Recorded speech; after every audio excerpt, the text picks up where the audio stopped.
news came out that said James Harden was doubtful. That didn't seem good. And then just about 20 minutes ago or so, we get news that unless something goes wrong during warmups tonight, we're going to see James Harden play in Game 5 against Milwaukee tonight after losing Kyrie Irving in their last game in Milwaukee.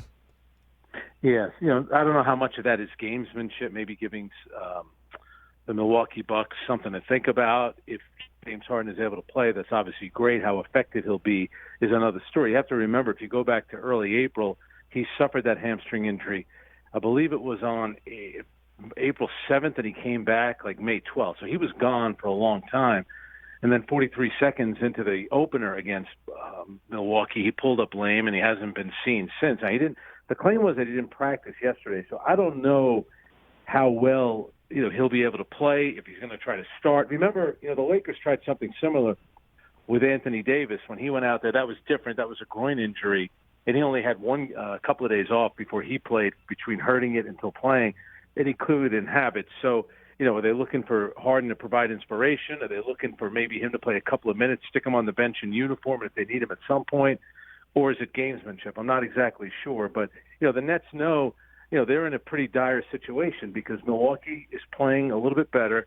And if Milwaukee can get a win tonight, you're going home for Game 6. And that's the other thing, Ryan. These games now, they're coming every other day. It's not like, sometimes in the NBA playoffs you get 2 days off, sometimes even 3. They're going to play every other day, Game 5 to 6. And then if there's a Game 7, Friday would be the off day and Saturday would be Game 7. How the Milwaukee Bucks performed after the first 2 games, because this is a completely different conversation. But 2 games ago, I was telling people that the Nets were going to win the NBA title. There was just nothing that was going to get in the way of that. And then you watch, you think in Game 3, okay, they found a way to get it done at home. You got to give them a ton of credit for being prideful and everything. But then they get another win and they lose Kyrie Irving.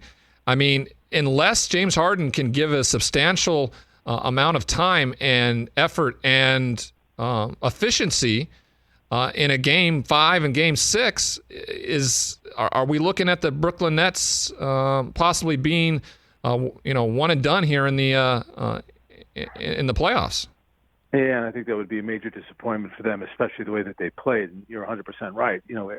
When they won Game 2 against Milwaukee, up to that point they were 6-1 in the playoffs, and they were clicking on all cylinders, even after they lost Harden in the first 43 seconds of Game 1.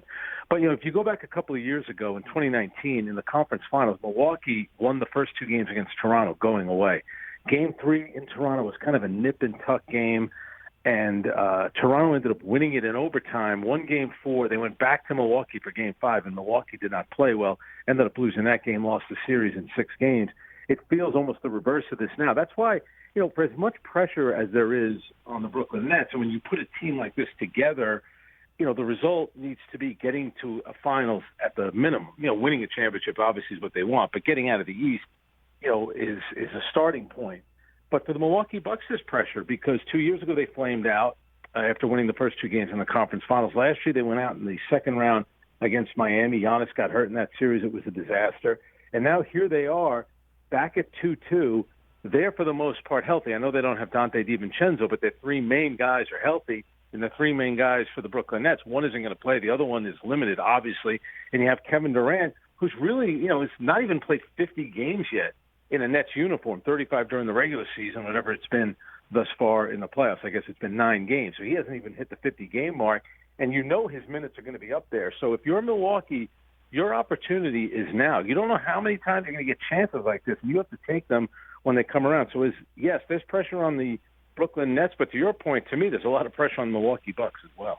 Hey, you watched all the way to the end. Thanks for that. Watch more right here.